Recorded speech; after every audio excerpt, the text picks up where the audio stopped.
Добар ден, драги ученици, и добре дојдовте на овој видеочас. Овој видеочас е за предметот математика за 5-то оделение, а е за наставната единица множење со двоцифрен број. За потребите на часот, значи ќе треба да си подготвите една тетрадка и прибор за пишување. На одредени места ќе треба да го запрете часот со цел да ги препишите и да ги решите дадените задачи. Што ќе научиме на овој час? Ќе научиме да множиме со двоцифрени броеви на два начини и да решаваме едноставни и посложени текстуални задачи. Прво да повториме што беше тоа множење, односно каква операција е множењето. Се надевам дека се сеќавате од претходните оделенија дека множењето е скратено собирање. Да повториме и за компонентите на множењето. Бидејќи тоа е скратено собирање, наместо да пишуваме 5 плюс 5 плюс 5, ние можеме тоа скратено да го напишеме 3 по 5. Тука броевите 3 и 5 ни се множители, додека резултатот се вика производ. Да започнеме, значи, со часот, со она што денес ќе го научиме, со една игра на сите ви е позната брза математика. Задачите од оваа игра ќе треба усно да ги решите, односно секој да си ги кажи резултатите на овие задачи. Се надевам дека ќе ви биде лесно. Стопирајте го овде видеочасот со цел да добиете на време да ги кажете резултатите на овие задачи. Еве да направиме и проверка на задачите од претходно.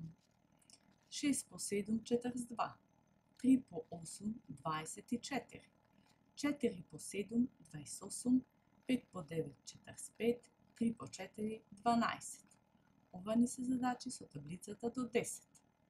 Сега да го повториме множењето, значи со чисти десетки. 10 по 15 150, 23 по 10 230, 37 по 30 930, 83 по 2 1660 и 45 по 20 е 900. Се надевам дека и двата типа на задачи ви беа лесни. Браво за вашето знаење! Одиме на она што денес ќе го учиме ново. Првиот начин на множење на двоцифрени броеви е таков што првиот множител го разделуваме на десетки и единици. Значи бројот 27 го разделуваме на 20 плюс 7, а го множиме со бројот 18. Значи и бројот 20 го множиме по 18 и бројот 7 го множиме по 18. Откако вака ќе го запишеме, следно запишување ни е 20 по 18. Но тука го разложуваме бројот 18. 20 по во заграда 10 плюс 8. 20 по 10 го множиме и 20 по 8. 20 ви добиваме резултатите 200 плюс 160, односно 360. Потоа го множиме 7 по 18. Значи 7 по 10 плюс 8. Тука ни е разложен бројот 18. 7 по 10 и 7 по 8, кога ќе ги помножиме и собереме, ќе го добиеме бројот 126. За крајниот резултат на задачата, бројот 360 и 126 треба да ги собереме. Тоа ни е едниот начин. Следниот начин на решавање на задачите е овој. Значи ги запишуваме на истиот начин како што ги запишуваме и кога множиме со едноцифрен број. 27 по 18. Бројот 18, значи запишан е во две бои за полесно да биде множењето. Оние броеви што ги множиме со бројот 8, бидејќи тој е запишан со црвено и резултатот 216 е запишен со црвено. Значи, множиме 8 по 7, 56. запишуваме 6, бројот 5 го памти. 8 по 2 е 16 и бројот 5 што го памтевме 21. Броевите ги пишуваме единици под единици, десетки под десетки. Кога множиме со бројот 1, јасно ни е резултатот дека ќе биде 27, но овде е битно запишувањето. Значи, бројот 7 го пишуваме за едно место полево, значи доаѓа под десетките од претходниот број. И заедно на крај ги собираме, го добиваме бројот 486. Забележувате дека истиот резултат од претходниот начин. Следната задача прикажана ви е како да ја решите. 64 по 25, се надевам дека тоа лесно ќе го направите. И овде стопирајте го видеото со цел да си ги препишите, да го препишите начинот на множење. Следно имаме задачи со кои што ќе го извежбаме множењето. Запишани се на овој начин, се надевам дека овој начин ви е побрз и поефикасен и дека ќе го извежбаме овој начин.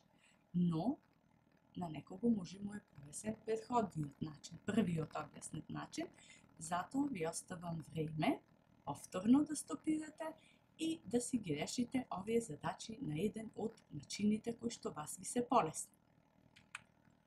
Сега ќе преминеме кон решавање на текстуалните задачи.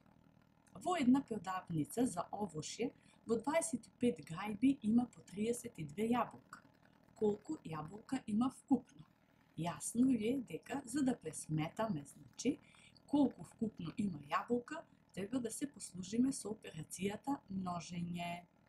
Повторно, значи, пресметајте, запрете го видеото, па ќе направиме проверка на задачата. Дали точно сте решили.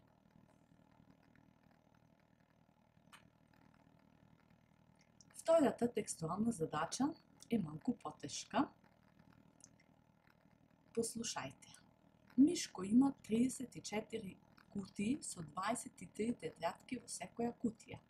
Дали има доволно да даде на секој ученик во училиштето, ако во него има 800 ученици?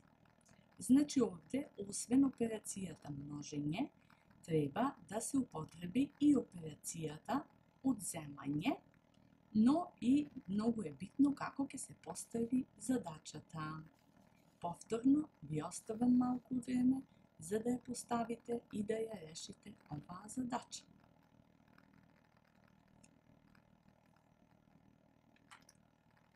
Овде ви се прикажани резултатите од претходните задачи. Се надевам дека точно работевте и ги добивте истите резултати. И ви подготвив задачи за дома со цел да се извежба подобро овој начин на множење на двоцифрените броеви.